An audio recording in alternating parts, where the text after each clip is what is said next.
Good evening, all. We start with the weekly analysis. The pairs we will be looking at this week are the US dollar, the British pound against the US dollar, and finally the Australian dollar against the US dollar.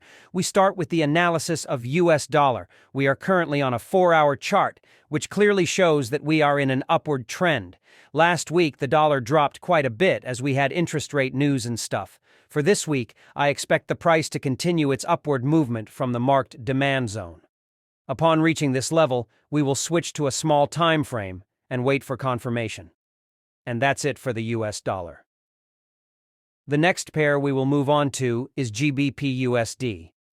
From the point of view of technical analysis, the price of the pound should continue its downward trend. After breaking this level, the price returns to the marked supply zone, steals the marked liquidity, and enters the 4-hour fair value gap. We expect the price to reach the marked supply zone and continue its downward movement.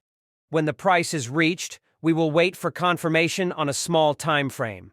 This week, we expect the official bank rate to remain the same as rates, which will cause a momentary rise in price, and we also expect the gross domestic product to be announced. Now we move on to the Australian dollar against the US dollar. Here, the price, after breaking this level, returned back to the marked supply zone and returned even the liquidity of the investigated lower high.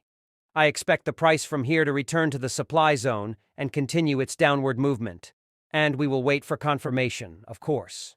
What with the pound and the Australian dollar, we expect this week cash rate, which should remain the same as rates, but is expected to cause a momentary drop in the cent. Thanks everyone for watching. I wish you a successful week.